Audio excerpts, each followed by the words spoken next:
Back news. నయీమే తన భర్తని హత్య చేశాడంటున్నారు పటోళ్ల గోవర్ధన్ రెడ్డి భార్య వింధ్యారెడ్డి. అతడి అనుచరుల నుంచి తమ కుటుంబానికి ఇంకా భయం పొంచి ఉందని చెబుతున్నారు. నయీం అంత అన్యాయం చేసినా తమనెవరూ ఆదుకోలేదని వాపోతోన్న వింధ్యారెడ్డితో మా ప్రతినిధి శర్మ ఫేస్ టు ఫేస్. విప్లవ దేశభక్త పులుల వ్యవస్థాపకుడు పటోళ్ల గోవర్ధన్ రెడ్డిని హత్య చేసింది నయీమే అన్నది అప్పట్లో తీవ్ర సంచలనం రేపింది. మరి నయీం ఎన్కౌంటర్ తర్వాత మరోసారి చర్చనీయాంశమైంది. మరి ఆర్ కృష్ణయ్యకు ప్రియ శిష్యుడైనటువంటి పటోళ్ల గోవర్ధన్ రెడ్డిని నయీమే హత్య చేశారు. మరి ఆ అంశానికి సంబంధించి ఆయన నేను నయీంతో మాట్లాడాను, బెదిరించాను అనేటువంటి విషయాన్ని చెప్పారు. కానీ మరి నయీం వ్యవహారంలో ఈ పటోళ్ల గోవర్ధన్ రెడ్డి భార్య వింధ్యారెడ్డికి ఆశ్రయం కల్పించింది కూడా ఆర్ కృష్ణయ్యే. మరి ఈ అంశానికి సంబంధించి వింధ్యారెడ్డితో మాట్లాడదాం. మీ భర్తను చంపింది నయీమే అనేటువంటిది ఉంది, మీరేం చెప్తారు? ప్రధాన అనుచరుడు నయీమూట అందరు కలిసి A1 A2 Seshanna A3 Anil మిగతా వాళ్ళందరూ కలిసి నా భర్తని దారుణంగా ఆటోలో చంపేసిండ్రు. అతి దారుణంగా నా పిల్లల్ని నన్ను రోడ్డు మీద పడేసిన నయీము ఈరోజు ఏం గతైంది? దేవుడు అనేటవాడు ఉన్నాడు, శిక్ష జడ్జిమెంటు దేవుడు ఇచ్చిండు. ఈరోజు నాకు న్యాయం ఇంకా జరగవలసింది ఉంది, న్యాయం పూరా జరగలేదు. నాకు ఇంకా ముందుకు కూడా న్యాయం జరగాలి. భూ దందాలు, భూ కబ్జాలు నా భర్త ఎట్లాంటి దాంట్లో లేడు. నయీము ఆ రోజు కూడా నా భర్త ఉన్నప్పుడు కూడా భూ కబ్జాలు చేస్తున్నాడు నయీము.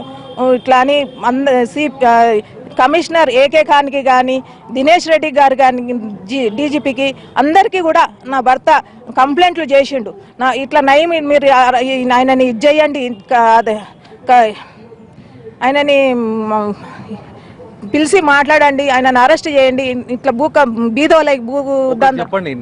నయీంకు మీ భర్తకు ఎక్కడ విభేదాలు వచ్చాయి? మావోయిస్ట్ కమిషనర్తో కలిసినందుకు వాళ్ళకి అనుమానంతో నా భర్తను చంపేశాడు. అంటే చాలా రోజులు జైల్లో ఉన్నాడు కదా, జైలు నుంచి బయటకు వచ్చాక మళ్ళీ జైల్లో కూడా నన్ను చంపాలని చూసిండ్రు. పండ్లలో పాయిజన్ ఇచ్చిండ్రు. ఆయనని అన్నం తినడమే మానేసుకున్నాడు జైల్లో.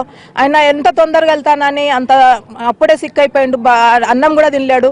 జైల్లో ఉన్న నక్సలైట్ నాయకులను కూడా అడగండి, నా భర్త అన్నం కూడా ఎన్ని రోజులు తినకుండా చాలా జాగ్రత్తగా జైల్లో చంపాలని. నయీము మీ భర్త ఇద్దరు కలిసి రాడికల్స్ టైంలో అప్పుడు పనిచేశారు కదా?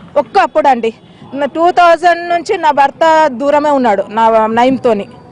బిల్లా లలిత కేసు అయిన కాడ నుంచి దూరమే ఉన్నాడు. నేను అన్నాను, బిల్లా లలిత చనిపోయినప్పుడు నేను నా భర్త ఇక్కడ చెంచల్గూడల జైలుకి నేను పోయినాను. బిల్లా లలిత చెవులు కళ్ళు అన్నీ అలీమోదీను చంబులు వేసుకొని వచ్చాడు. నా భర్త నేను చూడనికి పోయినప్పుడు నేను అప్పుడే అన్నా, ఏంది ఇట్లాంటి నయీం ఇట్లా దందాలేంది అనేసి అన్నాను.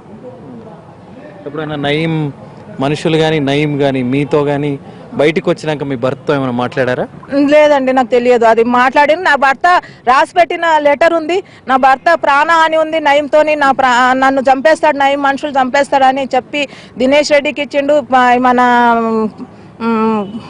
పౌర వీళ్ళకి కూడా ఇచ్చిండు,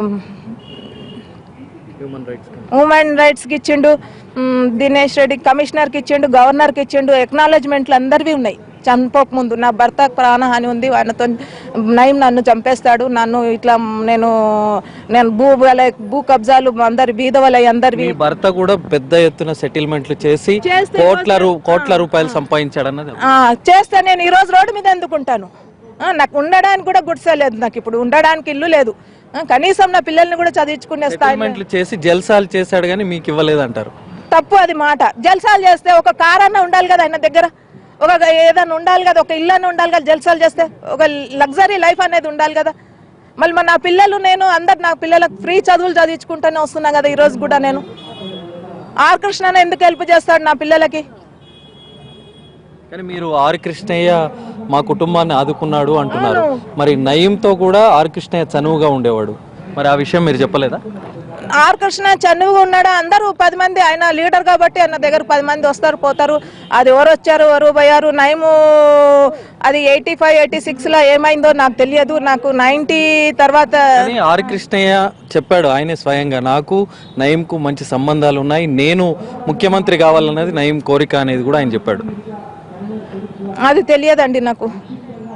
అది తెలియంది నేను చెప్పలేను. ముఖ్యమంత్రి కావాలన్న కోరిక అన్నకు ఏమి లేదు, కానీ చంద్రబాబు పిలిచి టికెట్ ఇస్తే తీసుకొని నిలబడ్డాడు, అంతే నాకు తెలిసిన వరకు.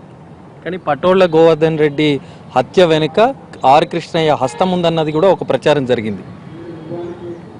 లేదండి, అవును, పట్లోల గోవర్ధన్ రెడ్డి చనిపోయినప్పుడు ఏ పార్టీ వాళ్ళు కానీ ఏ రాజకీయ నాయకులు కానీ ఉస్మానియా హాస్పిటల్ కాడికి ఎవరు రాలేడు. ముందుకు ఒక కృష్ణయ్య గారు వచ్చే ఇంటర్వ్యూ ఇచ్చాడు కదా.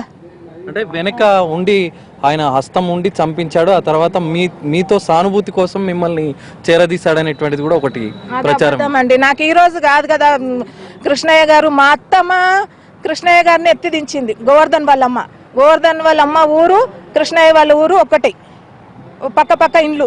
అప్పటి నుంచి ఈ రోజుకి ఫ్యామిలీ ఫ్రెండ్స్ వాళ్ళు. ఈ రోజు కాదు, తాతల నుంచి ఫ్రెండ్స్ వాళ్ళు. ఈ రోజు కొత్తగా నేను ఎట్లా అనుకుంటాను చెప్పు, నాదంటే పెళ్ళయి 22 సంవత్సరాలు. నాకు ఇంకా ఆ తర్వాత ఏంది అని. భర్త హత్య తర్వాత ఆర్ కృష్ణయ్య నయీంతో ఫోన్లో మాట్లాడి బెదిరించిన మాట వాస్తవమేనా? బెదిరించింది అన్నది నాకు తెలియదండి. నాకు కానీ గోవర్ధన్ రెడ్డి కృష్ణయ్యకు ప్రియ శిష్యుడైనా? అవును, గోవర్ధన్ రెడ్డి బాగా మామ అనుకోండి, మామనే అంటుండే. మా ఆడబిడ్డ కూడా ఇప్పటికి కూడా మామనే అంటారు, అందరు కూడా మామనే అంటారు ఆయనని. ఇప్పుడు నేను కూడా అన్నాన్ని పిలుస్తాను, గౌరవం ఇస్తాను. నాకు ఇంటికి ఆడబిడ్డలాగా. నయీం ఎప్పుడైనా మీకు కానీ ఆయన అనుచరులు కానీ ఎవరైనా ఫోన్లు మాట్లాడడం కానీ బెదిరించడం కానీ జరిగిందా? అదే చనిపోయినాక 3-4 రోజులకు బెదిరింపులు వచ్చినాయి. ఈశ్వర్ రెడ్డి పేరు మీద వచ్చినాయండి నాకు. మీరు ఫోన్ ఇంటర్వ్యూలు ఇచ్చడం ఆపుతారా మీది ఏమున్నా చూసుకుంటాం తర్వాత అని మాట్లాడినరు. నేను అదే దాంట్లో మళ్ళీ రెండోసారి